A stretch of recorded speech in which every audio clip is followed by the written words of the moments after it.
அனைவருக்கும் வணக்கம். நான் இன்னைக்கு செட்டிப்புண்ணியம்ல இருக்கிற யோக ஹயக்ரீவர் கோயிலை பற்றி சொல்கிறேன். ஹயக்ரீவர் வந்து பெருமாளோட அவதாரம்.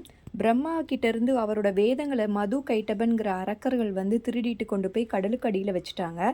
பிரம்மா போய் கம்ப்ளைண்ட் பண்ணுறாரு பெருமாள் கிட்ட. அப்போ பெருமாள் என்ன பண்ணுறாருன்னா, ஹயக்ரீவர் அவதாரம் எடுத்துகிட்டு போய் அந்த வேதங்களை அவங்கக்கிட்ட இருந்து அந்த அரக்கர்களை அழிச்சிட்டு அந்த வேதங்களை எடுத்துகிட்டு வந்து பிரம்மா கிட்ட கொடுத்து படைக்கும் தொழிலை கண்டினியூ பண்ணுன்னு சொல்கிறாங்க. ஸோ ஹயக்ரீவர் வந்து சரஸ்வதி தேவிக்கே குருவாக இருக்கிறாரு.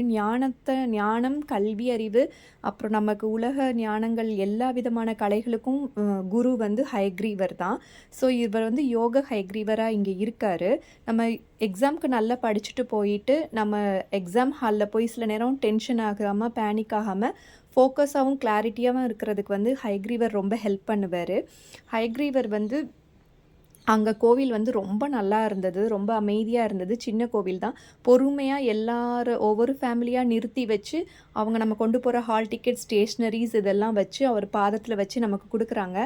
அங்கேயே வந்து ஏலக்காய் மாலையெல்லாம் கிடைக்கிது. ஆனால் நான் வீட்டிலே ஏலக்காய் மாலையும் ஒரு பூ மாலையும் பண்ணி எடுத்துகிட்டு போனேன். ஸோ அதை அங்கே நம்ம முன்னாடியே அவங்களுக்கு ஆஃபர் பண்ணிட்டாங்க ஹயக்ரீவருக்கு. ஸோ நமக்கு அங்கே வந்து அந்த ஹால் டிக்கெட்லாம் வச்சு கையில் வச்சு கொடுக்குறாங்க. நம்ம அதை நல்லபடியாக அங்கே கும்பிட்டுட்டு எக்ஸாமுக்கு நல்லபடியாக செய்யணும் நம்ம வேண்டிட்டு வரலாம். ஸோ நான் இந்த வீடியோவில் என்ன சொல்கிறேன்னா, எக்ஸாம் எழுத போகிற எல்லா குழந்தைங்களும் வந்து நல்லா எழுதுறதுக்காக ஹயக்ரீவரை நான் வேண்டிக்கிறேன். ஸோ இந்த கோவில் எங்கே இருக்குன்னா, சென்னையிலேருந்து டுவர்ட்ஸ் செங்கல்பட்டு 50 கிலோமீட்டர்ஸ் இருக்குது. ரொம்ப நல்லா இருக்குது. கோவில் வந்து சின்னதாக இருந்தால் கூட ரொம்ப அமைதியாக இருக்குது. அந்த சூழ்நிலையை அங்கேயே விளக்கு ஏற்றுறதுக்கு ப்ரொவிஷன்ஸ் இருக்குது. அதே மாதிரி வந்து அங்கே வெளியே வந்து ஸ்டேஷ்னரி ஷாப்ஸ்லாம் வச்சுருக்காங்க. ஸோ பென்சில் எல்லாம் நம்ம எடுத்துகிட்டு அங்கேருந்து வாங்கிட்டு போனால் கூட நம்ம பாதத்தில் வச்சு கொடுக்குறாங்க. கோவில் வந்து ரொம்ப அமைதியாக இருக்கனால மனசுக்கு வந்து ரொம்ப ஹாப்பியாக இருக்குது. நம்ம அங்கே போயிட்டு வரும்போதே நம்ம குழந்தைங்க எக்ஸாம்லாம் நல்லா பண்ணிடுவாங்கன்ற நமக்கு ஒரு மனதைரியத்தை அவர் கொடுக்குறாரு. ஸோ நம்ம வந்து என்ன தான் நம்ம படித்தாலும் கடவுளோட அருளும் கடைசி வேணும். அவர் தான் அந்த எக்ஸாம் டைமில் நமக்கு மைண்டு கிளாரிட்டியாகவும் ஃபோக்கஸாகவும் இருக்கணும். நம்ம என்ன படிச்சிருந்தாலும் கடவுளோட ஆசீர்வாதம் இருந்தால் இன்னும் நம்மளால் நல்லா ஷைன் பண்ணலாம்.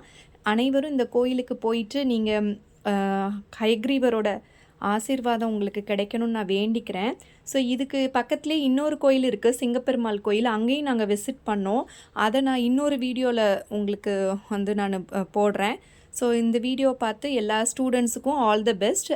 வீடியோ பார்த்த அனைவருக்கும் நன்றி, வணக்கம்.